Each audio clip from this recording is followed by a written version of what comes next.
So hello everyone, welcome to daily answer writing discussion. And the first question, it was write a short note on band and it was worth 10 marks. तो ये 10 marks का question था. Band को हमने short note लिखना है. Band it is a political organisation.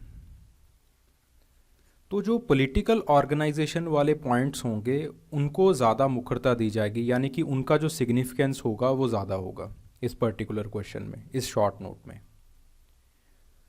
तो चीज़ों को देखिए, एग्जामिनर का एक पर्सपेक्टिव होता है, एक पर्सपेक्टिव से एक क्वेश्चन डाला जाता है.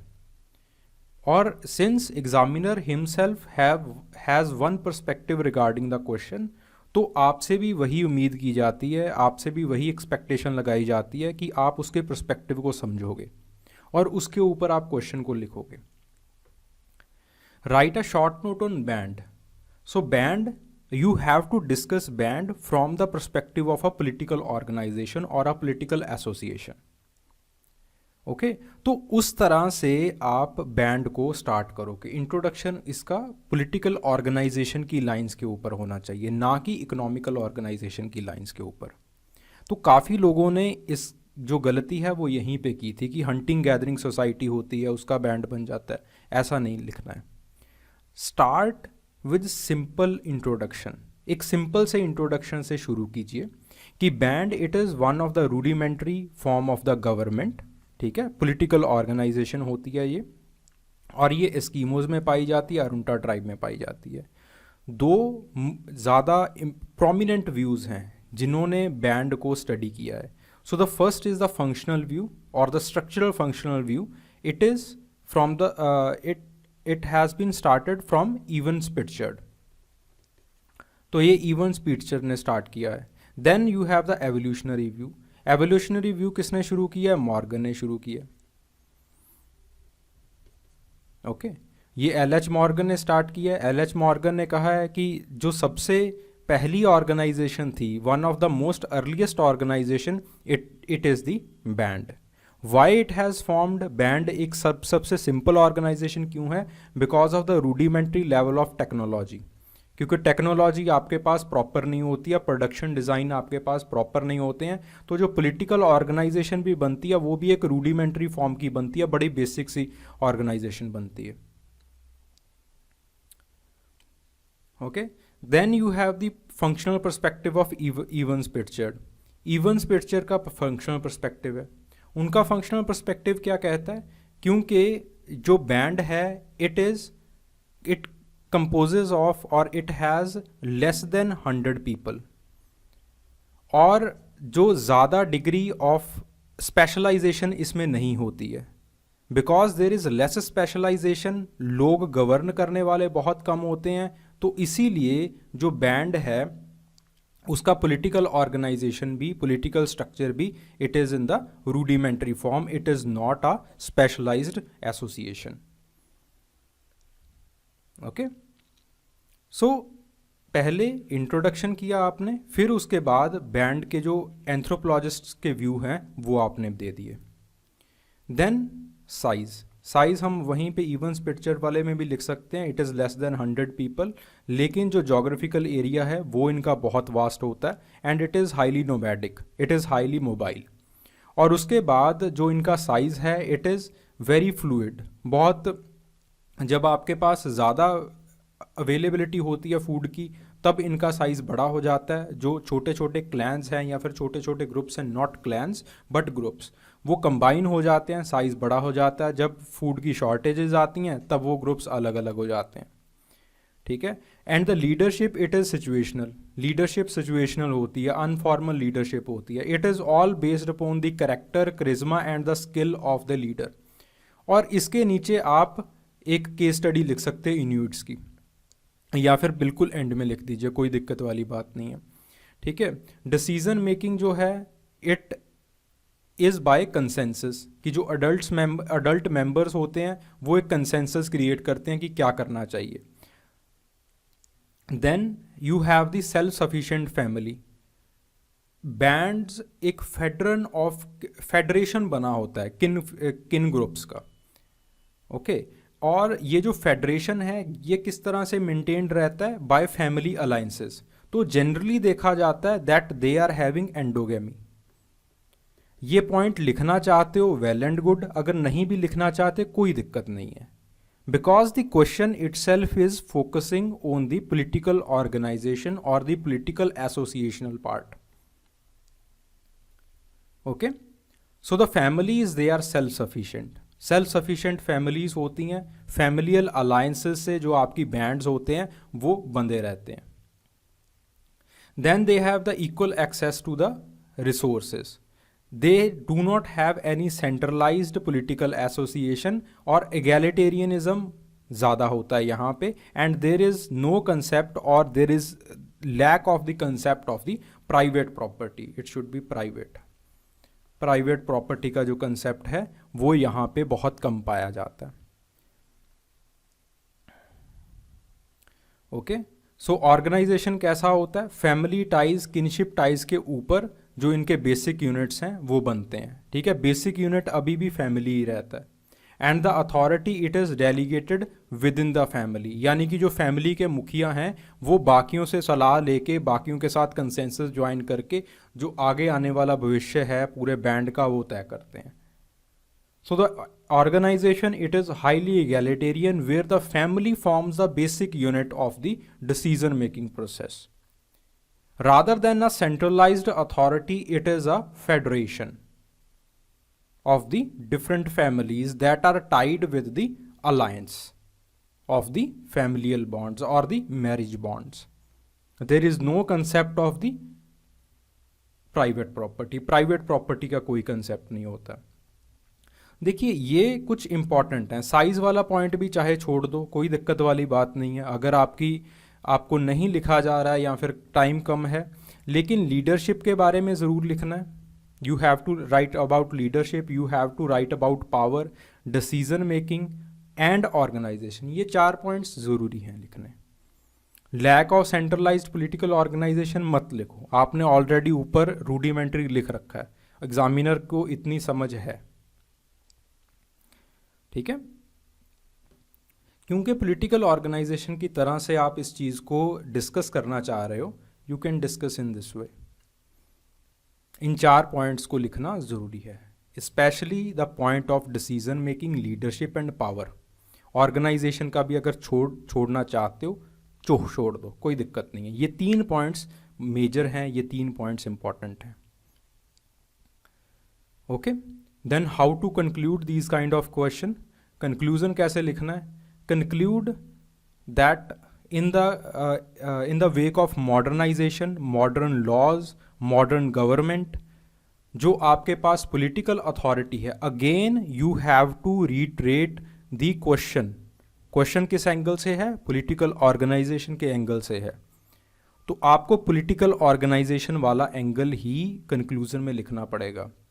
Due to modern centralised state, centralised modern laws, जो आपके पास बैंड्स हैं वो अपनी पॉलिटिकल अथॉरिटी को खोते जा रहे हैं। But still there are Inuits, there are Bushmen that are having intact, that are keeping intact their basic characteristics of the bands. ठीक है, तो इस तरह से आप इसको कंक्लूड कर सकते हो। और एक और चीज़, एग्जाम्पल और दी केस स्टडी। कोई भी एक केस स्टडी बैंड की ज़रूर प्रिपेयर कीजिए। ठीक है, बुशमैन की प्रिपेयर करना चाहते हैं, बुशमैन की प्रिपेयर कर लीजिए। स्कीमोज़ की प्रिपेयर करना चाहते हैं, स्कीमोज़ की प्रिपेयर कर लीजिए। और केस स्टडी को 2-3 लाइंस में यहाँ पे ज़रूर लिखिए। These are some of the essential points that examiner is looking for in your answer. Okay. Now the next question. Critically evaluate the evolution of the political systems. Okay, जो political systems का evolution है उसको आपने evaluate करना है। देखिए, सबसे पहले जो evolution का process है पॉलिटिकल सिस्टम्स का, वो एक होलिस्टिक मैनर में मॉर्गन ने दिया। मॉर्गन ने कहा कि जो आपके पॉलिटिकल सिस्टम्स हैं वो अनसेंट्रलाइज्ड अथॉरिटी से सेंट्रलाइज्ड अथॉरिटी को बढ़ते हैं। ठीक है, पहले आपके पास बैंड थी, फिर उसके बाद आपके पास ट्राइबल ऑर्गेनाइजेशन होती है, फिर उसके बाद चीफडम होती है, ये यहाँ पे आना चाहिए। ठीक है, फिर उसके बाद आपके पास स्टेट आती है। This is the basic organisation, जो एक जनरल ट्रेंड है वो आपके पास दिया किसने? एल.एच. मॉर्गन ने। फिर उसके बाद न्यू एवोल्यूशनिज्म का दौर आया। न्यू एवोल्यूशनिज्म के दौर में आपके पास थे सर्विस एंड सालिन्स। सर्विस एंड सालिन्स ने कहा कि जो एल.एच. मॉर्गन ने दिया वो भी ठीक है, बट स्पेसिफिक इन्वायरमेंट में, स्पेसिफिक कल्चर में, स्पेसिफिक सोसाइटी में, स्पेसिफिक पॉलिटिकल ऑर्गेनाइजेशंस बनती हैं, तभी तो इसको जनरल एंड स्पेसिफिक एवोल्यूशन का नाम दिया गया कि जनरल चीज़ें भी सही हैं, but long with that there are some specifications also. तो उन्होंने ये जो स्पेसिफिक ऑर्गेनाइजेशंस हैं, lineage based, clan based, age group based, club based, big man based, तो ये वाली जो सारी हैं ये सर्विस और सालिन्स ने दिए हैं। ठीक है, तो दो फिलोसोफर्स को या फिर दो पॉलिटिकल थिंकर्स को या फिर दो एंथ्रोपोलॉजिस्ट को, दो सोशल साइंटिस्ट को लिखना बहुत ज़रूरी है। That is your L H. Morgan and Service and Sahlins. Okay, then chiefdom के ऊपर जो ज़्यादा काम किया गया वो किसी एवोल्यूशनिस्ट ने इतना काम नहीं किया है, बट पिटचर्ड ने बहुत काम किया है चीफडम के ऊपर। So try to write his name also in specifically in the chiefdom part. अगर आप लिख सकते हो लिख लो, अगर नहीं भी लिख सकते कोई दिक्कत वाली बात नहीं है। एग्जामिनर इन दो नामों के पीछे ज़्यादा पढ़ते हैं, पिटचर्ड के ऊपर कम उनका ध्यान होगा, because these are the essential parts. जब क्वेश्चन ही एवोल्यूशन के ऊपर पूछा गया है और आप एवोल्यूशनरी थिंकर्स को ही नहीं लिख पा रहे हो, then what is the point of writing the whole answer. तो इतना बड़ा एस्से जो आप लिख देते हो उसका क्या फ़ायदा अगर जो एसेंशियल पॉइंट्स हैं वही मिस हो रहे हैं। देन अगेन बैंड को अब देखिए, क्योंकि आपको हर एक चीज़ को अब समझाना है, बैंड, ट्राइबल, इसके आगे इस तरह से हर एक चीज़ को आपको समझाना है। So just write the important points. Leadership, कोई परमानेंट इसमें लीडरशिप नहीं होती है। Power, it is character based, charisma based, skill based, decision making consensus से होती है। ऑर्गेनाइजेशन एगैलिटेरियन होता है। ठीक है, और ये जो चीज़ें हैं मेन 2-3 पॉइंट्स ये लिख के आगे बढ़ जाएं। आगे ट्राइबल सिस्टम मल्टी सेंट्रिक हो जाता है, बहुत सारे सेंटर्स बन जाते हैं अथॉरिटी के। उसके बाद ऑर्गेनाइजेशन अभी भी इगैलिटेरियन रहता है, लीडरशिप अभी भी इनफॉर्मल रहती है। Social power, it is again based on the character, charisma, skill, quality of the leader.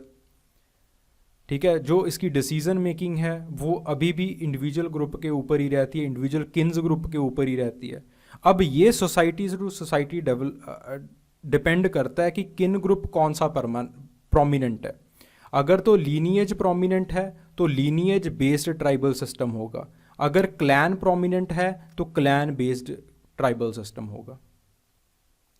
Okay, lineage based political system, ये तिव ऑफ नाइजीरिया, ये पॉल बोनर ने स्टडी किए थे कि किस तरह से उनका पॉलिटिकल सिस्टम काम करता है, और पॉलिटिकल सिस्टम के साथ साथ किस तरह से उनका इकोनॉमिकल सिस्टम भी अटैच्ड होता है, सेटलमेंट पैटर्न्स भी उनके अटैच्ड होते हैं।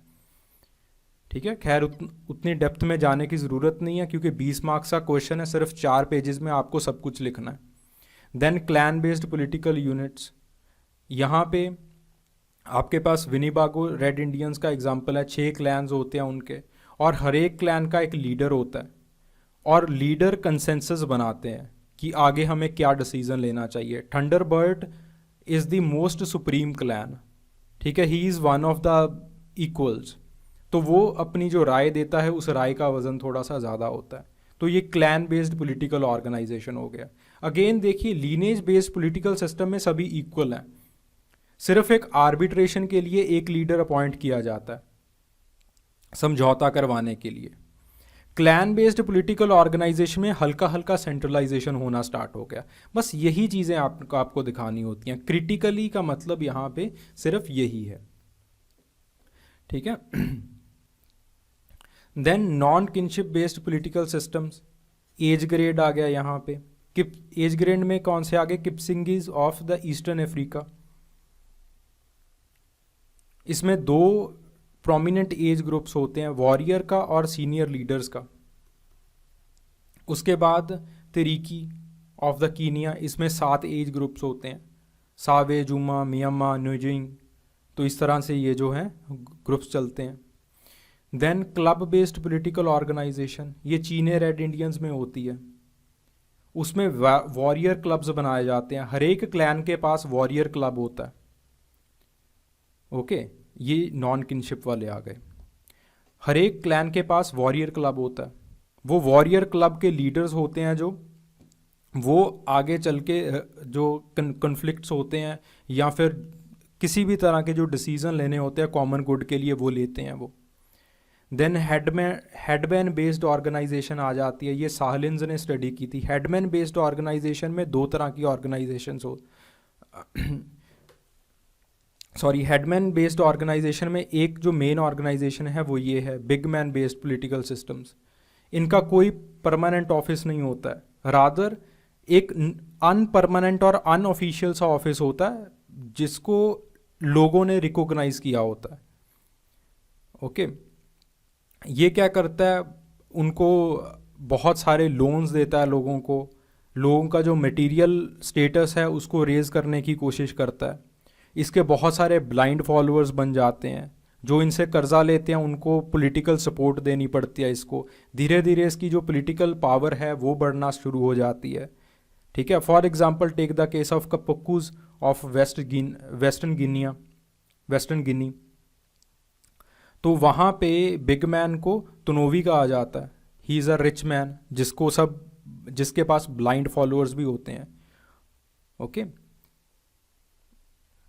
तो ये किस तरह से बनते हैं, by the series of public actions, generous loans. तो बिग मैन धीरे धीरे कम्युनिटी को अट्रैक्ट करता है और पॉलिटिकल पावर लेता है। जो मेन डिसीजंस कम्युनिटी के बनाने होते हैं वो बिग मैन के पास चला जाते हैं।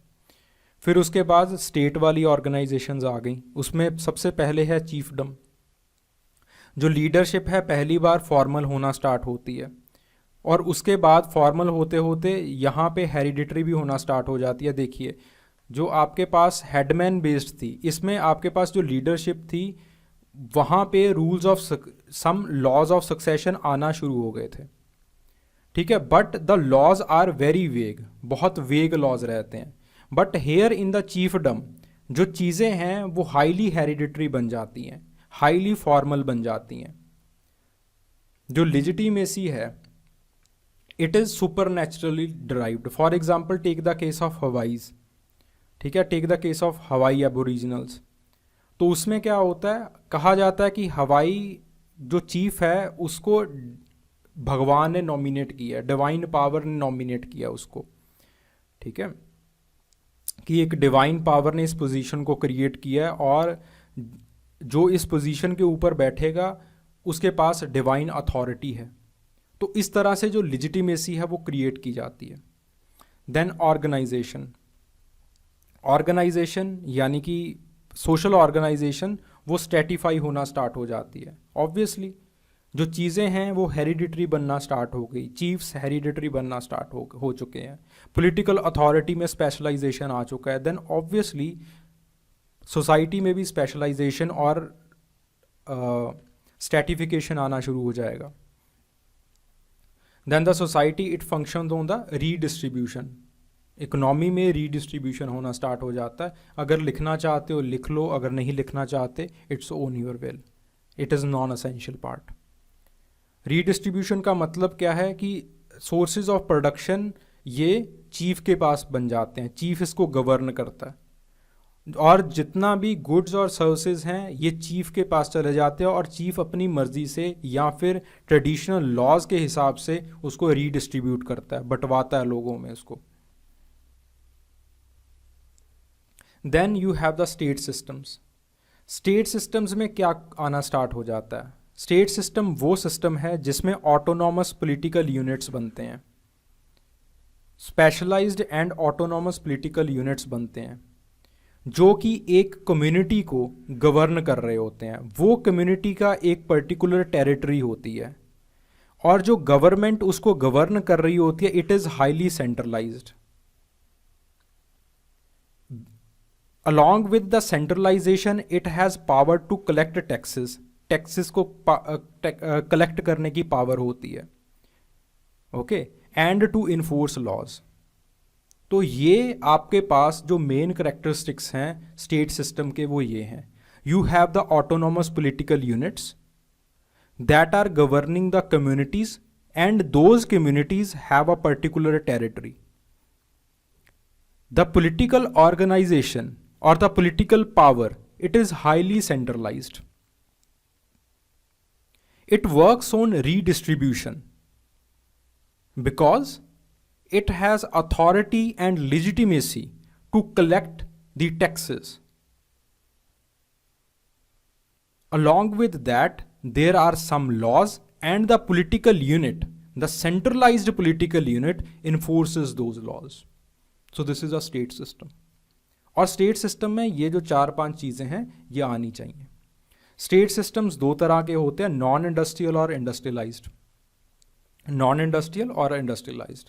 नॉन इंडस्ट्रियल में आ गया सवाजीज और स्विट्जरलैंड, उनमें ड्यूल मोनार्ची होती है, hereditary aristocracy, elaborate kinship rituals etcetera etcetera. If you want to write it write them, otherwise leave them, कोई दिक्कत नहीं है।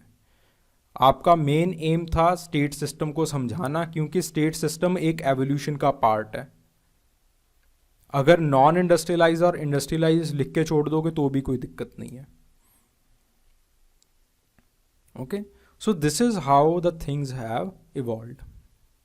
इस तरह से जो चीज़ें हैं वो इवॉल्व हुई हैं,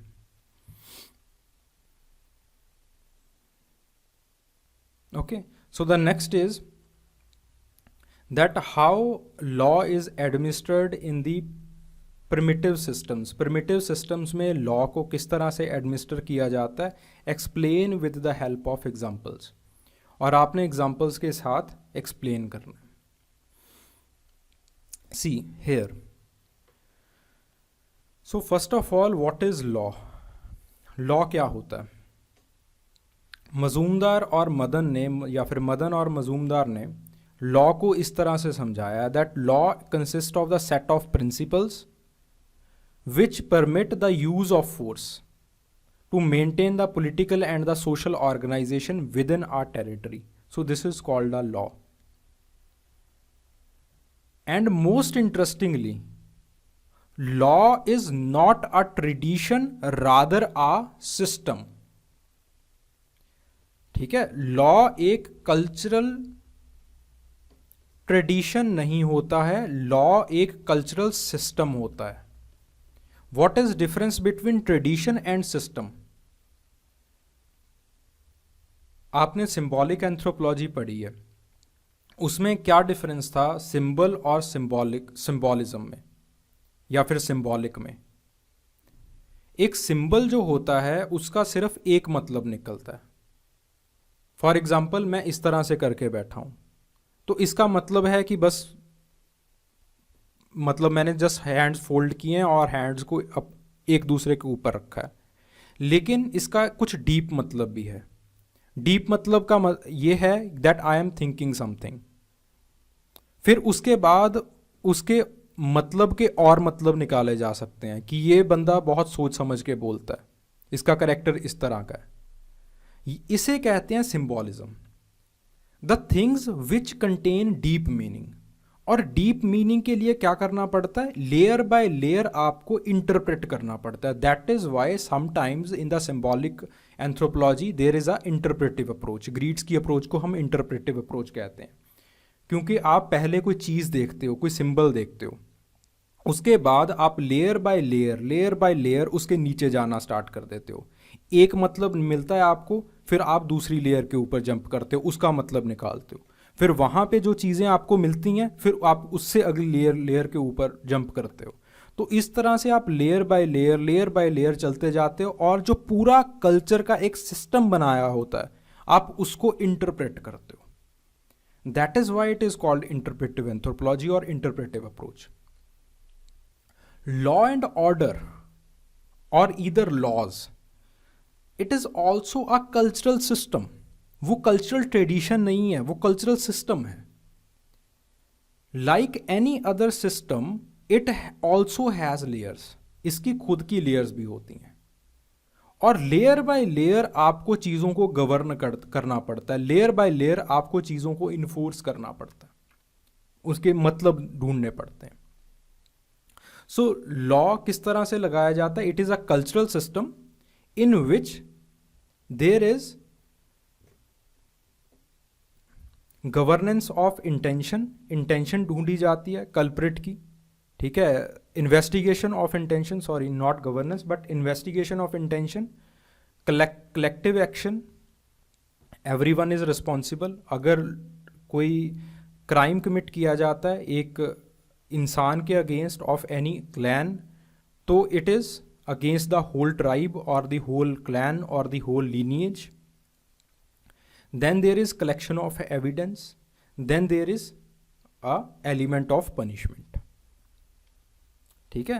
अकेला पनिशमेंट लॉ एंड ऑर्डर को करेक्टराइज नहीं करता है, rather it is just one layer. So first of all you have to see the intention of the culprit. पहले इंटेंशन को ढूंढा जाता है, फिर उसके बाद कलेक्टिव एक्शन इनिशिएट किया जाता है। कलेक्टिव एक्शन यानी कि everyone is responsible, census create किया जाता है that this is the culprit, what to do now. Then there is collection of evidence, then there is punishment. So there are layers, because there are layers there are multiple things connected with this, so this is a cultural system. So law and order is a cultural system. इस चीज को किसी ने भी नहीं देखा, rather everyone has focused on this punishment part, सिर्फ उन्होंने पनिशमेंट पार्ट के ऊपर फोकस किया है। अपनी बेसिक, इसीलिए कहा जाता है कि बेसिक अंडरस्टैंडिंग बनाओ। ये क्वेश्चन भी आ सकता है पेपर में। यूपीएससी अपना पेपर भी तो इसी तरह से इवॉल्व करती है ना। अब same question as it is question पकड़ के थोड़ी ना डाल देंगे, कुछ घुमाएंगे, कुछ वो भी अपना दिमाग लगाएंगे, एग्जामिनर भी अपना दिमाग लगाएगा। So next question may be that law and order is a cultural system, explain. तो वहाँ पे क्या करोगे? वहाँ पे समझ ही नहीं आएगा, फिर उसके बाद लॉ एंड ऑर्डर को एक्सप्लेन करके आ जाओगे। ओके, तो इस तरह से चीज़ों को क्लैरिफाई किया करो, अपने दिमाग में चीज़ों को बिठा के रखा करो। Then so first is the intention of the person. So intention of the person it also forms a major part of the legal systems. For example take the case of the Rengma Nagas. वहाँ पे intent को सबसे मुखर रखा जाता है, सबसे ज़्यादा सिग्निफिकेंस दिया जाता है। They generally distinguish between the murder and the accidental homicide, और अलग अलग पनिशमेंट्स होती हैं उसके लिए। Then the action in the collective responsibility, the community or the tribe or the clan, they have the collective responsibility against the crime which has happened. So Eskimos ये unified force की तरह act करते हैं, ठीक है, against the witchcraft और दी सॉसरी अगर कोई कर रहा हो।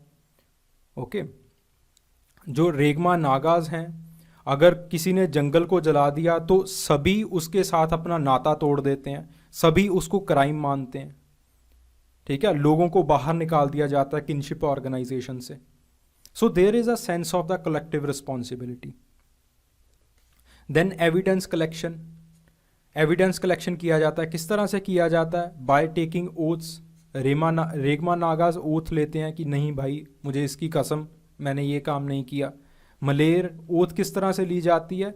सेक्रेड स्वॉर्ड को टच करके। रेड इंडियंस में बफलो की स्कल को टच करके ओथ ली जाती है। Then there are some extortions, confession by torture, ठीक है। कोमचे इंडियंस में, कोमाचे इंडियंस में अगर वाइफ का किसी के साथ लव अफेयर हो तो उसको चोक करना भी लिजिटिमेट माना जाता है, ठीक है। चोक करके उसके लवर का नाम उगलवाना भी लिजिटिमेट है।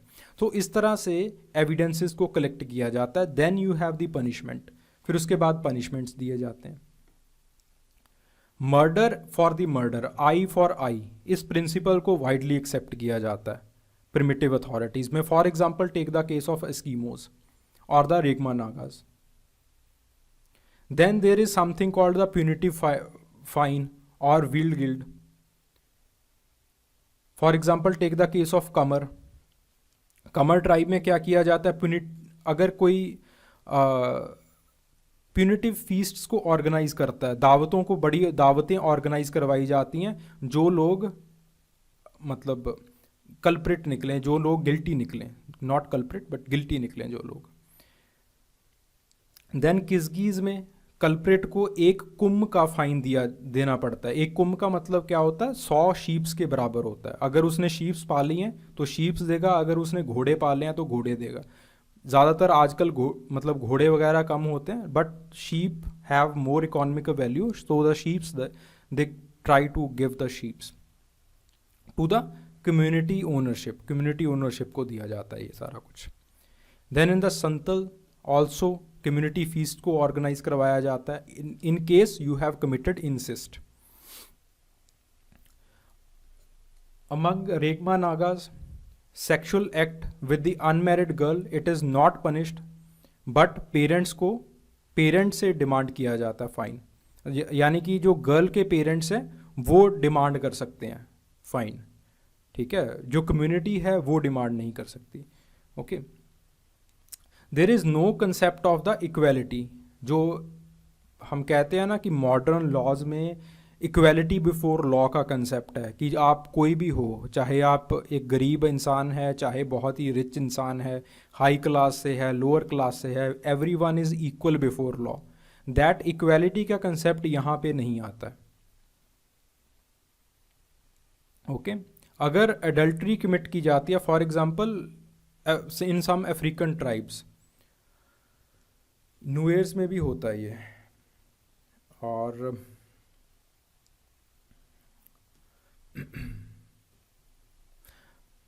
in some African tribes adultery against the commissioner is a minor offense, कि अगर अपनी शादी से बाहर वो adultery commit करता है then it is a minor offense, एक private wrong होता है वो। बट अगर किंग या फिर चीफ की वाइफ के साथ किया जाता है तो फिर वो एक सिग्निफिकेंट क्राइम बन जाता है, ठीक है। तो इस तरह से आपको चीज़ों को बताना है इसमें, ठीक है। जो मेन चीज़ है, जो कि एक प्रोमिनेंट चीज़ है, वो ये है कि लॉ एंड ऑर्डर को एक कल्चरल सिस्टम की तरह आपको दिखाना है। यू हैव टू सिग्निफाई और you have to describe it as a cultural system in which there are many layers, there are many steps to be taken, there are many elements to be considered. Okay, then only your question, your answer will become holistic. तभी आपका जो answer है वो holistic बनेगा। Okay, so if you have any doubt, any query regarding anything, you can write in the comment section. आप comment section में लिख सकते हैं। Okay, for sure I'll try to address it. Thank you very much.